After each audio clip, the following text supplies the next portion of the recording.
अस्सलाम वालेकुम एवरीवन। उम्मीद है आप सब लोग खैरियत से होंगे and welcome back to our weekly session. नाजरीन, आप लोग जो है वो अगर हमारे वीडियोस से जो है वो फ़ायदा उठाना चाहते हैं, इसको ज्वाइन करना चाहते हैं, तो इसके लिए आप लोग हमारे चैनल को लाइक एंड सब्सक्राइब ज़रूर किएगा। इसके साथ साथ नोटिफिकेशन बेल प्रेस करना बिल्कुल नहीं भूलिएगा, ताकि आप लोग जो है वो डेली अपडेट से नोटिफाई रहें। आज हमारे साथ जो है वो आप लोग जैसे कि जानते हैं, अहमद चुनाई साहब मौजूद हैं। He is the director of PSX।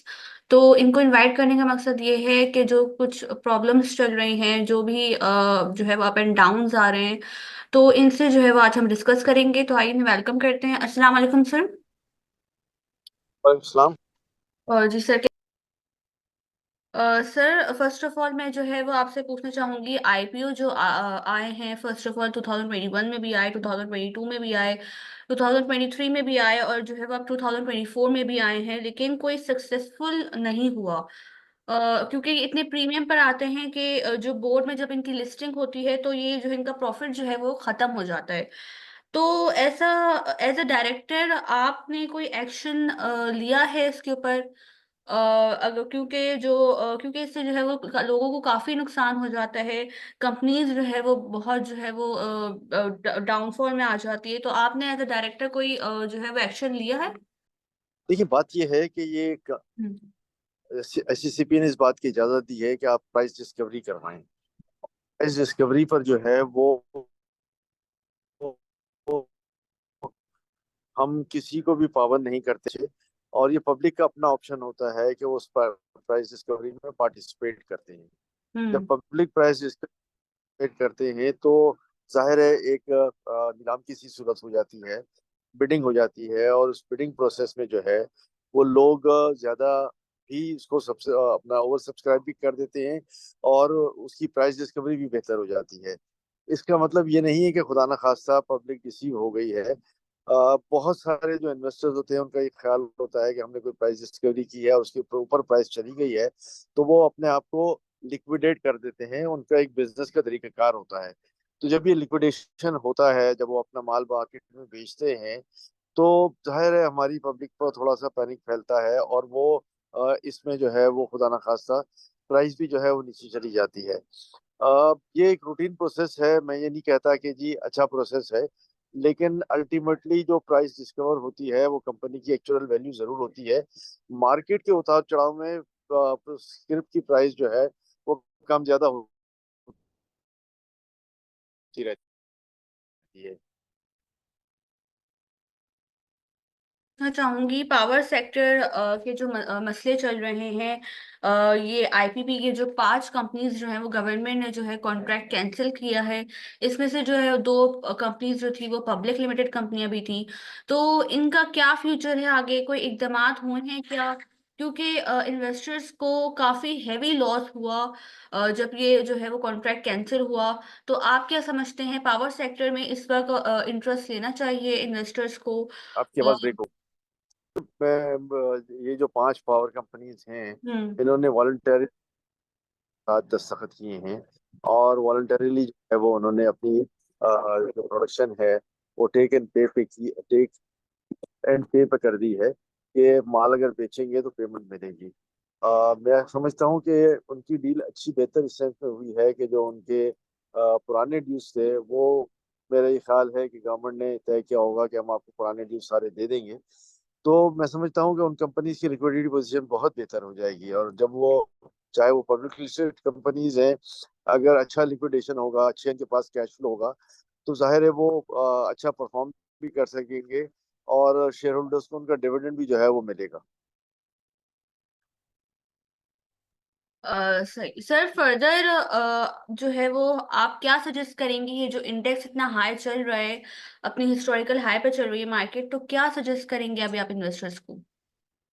Market जो है वो, मार्केट में अब मार्केट में अभी भी बड़ा स्कोप है। हम्म। और मार्केट में मेरा सिर्फ इन्वेस्टर्स के लिए ये है पैगाम है कि आप किसी भी स्क्रिप्ट में जब आते हैं तो एक तो लॉन्ग टर्म आए, और दूसरा जब उस स्क्रिप्ट में आते हैं तो स्क्रिप्ट को अच्छी तरह स्टडी भी कर लें, उसके लिए हम्म। एडवाइस ले लें। फाइनेंशियल एडवाइजर्स बैठे हुए हैं, एनालिस्ट बैठे हुए हैं, वो आपको अच्छी एडवाइस करेंगे, इन्वेस्टमेंट एडवाइजर्स हैं, और उनकी एडवाइस के मुताबिक आगे चलें। स्क्रिप्ट स्क्रिप्ट फैसला करें। ये ना हो कि अक्रॉस द बोर्ड आप जो है वो सारे स्क्रिप्ट में इन्वेस्टमेंट करना शुरू कर दें। हम्म। सही सर, बाहर से भी इस वक्त जो है, फॉरेन से भी जो इन्वेस्टमेंट आ रही है, जैसे कि सऊदी इन्वेस्टमेंट भी आ रही है, तो क्या लगता है मार्केट को, स्टॉक मार्केट को इससे फायदा होगा? डेफिनेटली देखें, सेंटिमेंट्स बहुत अच्छे जा रहे हैं। हम्म। सऊदी इन्वेस्टमेंट भी आ रहा है, वो मुख्तलिफ कंट्रीज में भी आ रहे हैं।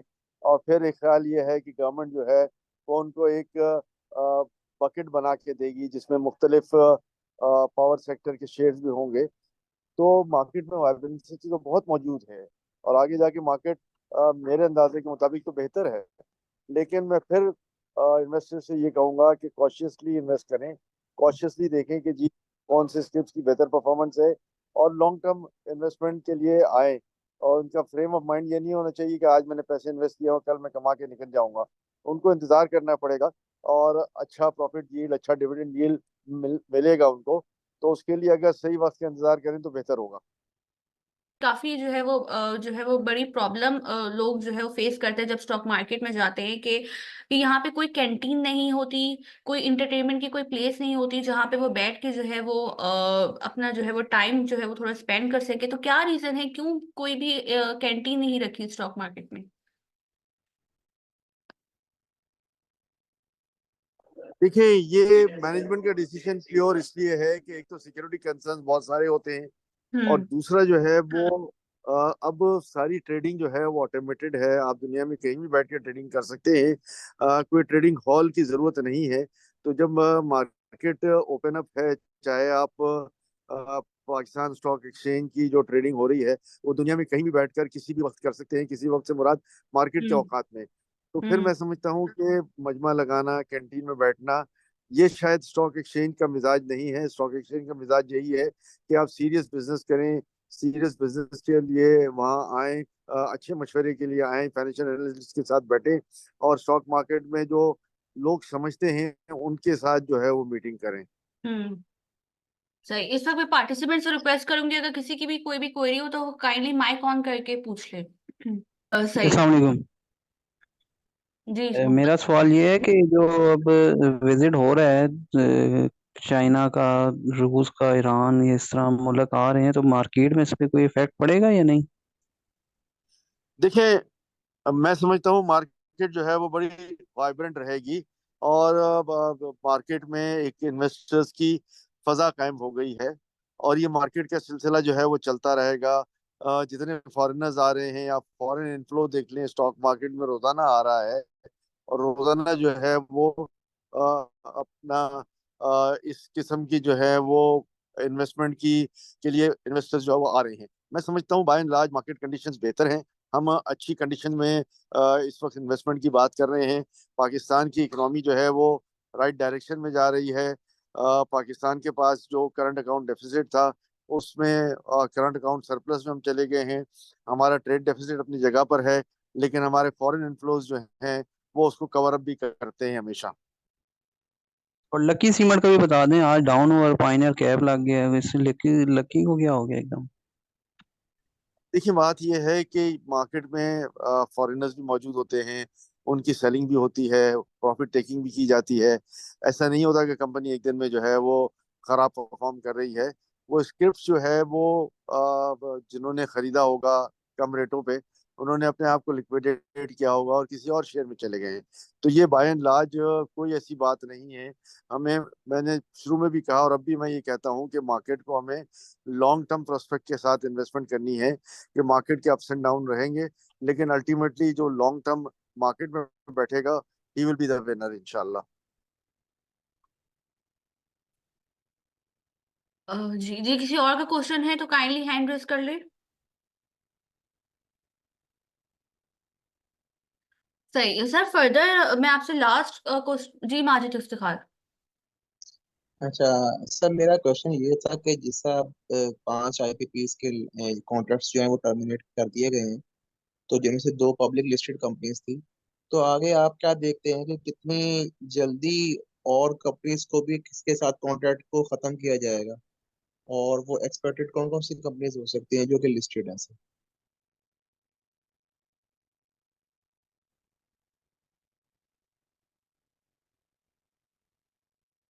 देखिए, मैं ये समझता हूँ कि गवर्नमेंट ने इस बात को अब रियलाइज ने अभी इस बात को रियलाइज कर लिया है कि ये जो आईपीपीज हैं, इसके बहुत सारे एग्रीमेंट जो हैं वो सही नहीं हैं, और इन एग्रीमेंट के सही ना होने की वजह से पाकिस्तान को अरबों रुपए का नुकसान हो रहा है। इन सब को जो है वो एनालाइज किया जा रहा है। पहले फेज में 5 आईपीपीज से, मैं समझता हूँ अगले फेज में जो है वो 15-20 आईपीपीज को लिया जाएगा, और एक एक के साथ जो है कस्टमाइज जो है वो नेगोशिएशंस किए जा रहे हैं, ताकि किसी की हक तलफी भी ना हो।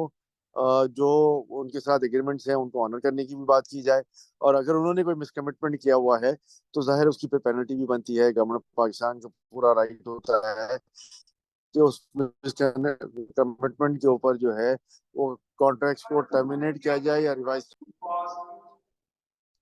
सर ये जिस तरीके से ये टर्मिनेट जो है, ये एग्रीमेंट जो है टर्मिनेट किए जा रहे हैं, तो आप क्या समझते हैं जो फॉरेन इन्वेस्टर्स हैं उनका कॉन्फिडेंस शेक नहीं होगा पाकिस्तान के ऊपर? अब BVADI अगर पाकिस्तान में इन्वेस्ट करती है तो कल को इस किस्म की कोई पॉलिसी आ जाए जिसकी वजह से फिर उनका भी कोई कॉन्ट्रैक्ट टर्मिनेट हो जाए, या 5 साल के बाद या 4 साल के बाद, क्या आप समझते हैं कि इससे इन्वेस्टर सेंटिमेंट जो है वो शेक होगा इससे, इस सारी एक्टिविटी से? देखिए देखिए, मैं नहीं समझता कि कोई इन्वेस्टर्स कॉन्फिडेंस शेक हो।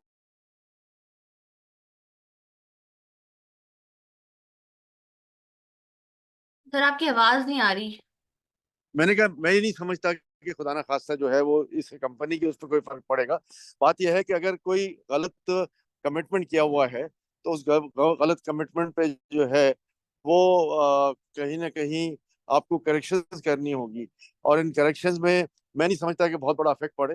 वैसे ही विन विन पोजीशन है सारे आईपीपीज की। जो उन्होंने रेवेन्यू रियलाइज किया है वो अनप्रेसिडेंटेड है, और मैं समझता हूँ कि बाय एंड लार्ज उनका एक अच्छा जो है वो प्रॉफिट टेकिंग होगी। जी अवैस, आप अपना क्वेश्चन कीजिए। सर अस्सलाम वालेकुम। अच्छा सर, मेरा वालेकुम क्वेश्चन सलाम। ये था, माड़ी से रिलेटेड था। माड़ी में मेरे तकरीबन 120 शेयर्स जो हैं वो फ्रीज हैं या हेल्ड हैं, और तकरीबन उनका 50,000 का जो टैक्स है वो पेएबल है। लेकिन मैं ये अगर कैलकुलेट करूं तो मेरे इसी 50,000 में अगर मैं फ्रेश बाइंग कर लूं, जो कि मुझे 400 रुपीज़ के आसपास की पड़ेगी शेयर्स की, और 120 से ऊपर के 150 तक शेयर्स आ जाएंगे।